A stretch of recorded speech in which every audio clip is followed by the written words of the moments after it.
Alright folks, a lot of people have been asking me for updates on the flowerhorn, the fish tank. The aquarium's doing well. Uh, this is what it looks like now. I've made a few changes. I've took out some plants to give more swimming room. As you can see, Leonidas is fully grown. The parrotfish, even the silver dollars are fully grown. The arowana unfortunately jumped out of my fish tank, and the Oscar and the flowerhorn got in a brutal fight that ended in the death of the Oscar. But Leonidas is actually bigger, more red, and yes, he's still housed with his original tank mates. These are all his original tank mates since I bought him. I purchased him about 10 months ago. He was about the size of a 50-cent piece. Now he's probably the size of almost the size of my hand. I'm putting my hand right there so you guys can kind of get an idea on how big he actually is now. This is a pretty big tank. Like I said, you can house flowerhorns with other fish. Just make sure they grow up together and they're well fed. There's only been a few lost fish. Like I said, the arowana, he jumped out of the tank. And this is a pretty big tank, as you guys know already from my previous video. And they still have the driftwood, the live rock. Still have the fire mouth did not grow at all. It seems like he's still the same size he was when I got him, but everybody else has blossomed and got much bigger. I've had to replace a Pagassimus that got sick. I still have the wet dry, and everything is clean and still looking good. But I don't think he's gonna attack any more of his tank mates. Leonidas is good, and everybody is in good standings. So there is your update on the big tank with the flowerhorn house with other fish, tropical freshwater fish. So there you go to answer your question. Till next time, I'll give you guys another update, maybe in another 10 months. We'll see. But everybody's doing good. All three of the silver dollars are still there.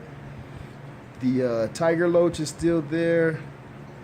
The firemouth actually had two. One got sick, and that's why he died.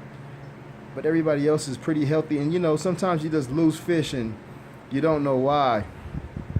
But the flowerhorn is huge. He is the biggest. He eats the most. I feed him sometimes crickets. Fun to watch him eat crickets. I also feed him mealworms. What else do I give him? Once in a while, I'll give them some bloodworms. They love that, live bloodworms. But mainly, I feed them pellets, and I don't overfeed them. I feed them once every other day, depending on the food I give them, because I don't want to have extra waste in the tank. I've been keeping this tank maintained and pretty clear for this long time. I haven't taken any of the ornaments out. I haven't changed the setup. It's been like this for at least 10 to 11 months. Same setup. They go through it.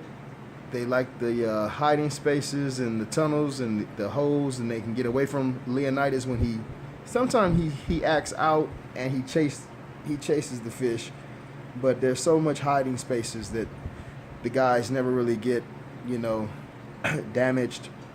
As you see him going through the big tunnels and stuff like that, he's having a good time swimming around. He has plenty swimming room. He has his tank mates. I think he's happy. He doesn't miss a meal though. He's the first one up in the morning looking at me like, come feed me. And yes, I made a mistake last time I spoke to you guys, and I said that a flowerhorn is a purebred fish. Actually, it's a mixture of 3 to 4 different type of cichlids, and I didn't know that at the time. I thought they were like a purebred, like a purebred fish, but no, it's actually a hybrid fish. So you learn something new every day, but I just love the way the flowerhorn looks. His forehead is huge, and he is my favorite fish in the tank. And I think he knows it. Yes, there you go, Leonidas, my baby. And these guys, the Three Stooges. Anyways, to answer your questions, I hope I've been helpful. Until next time, signing off.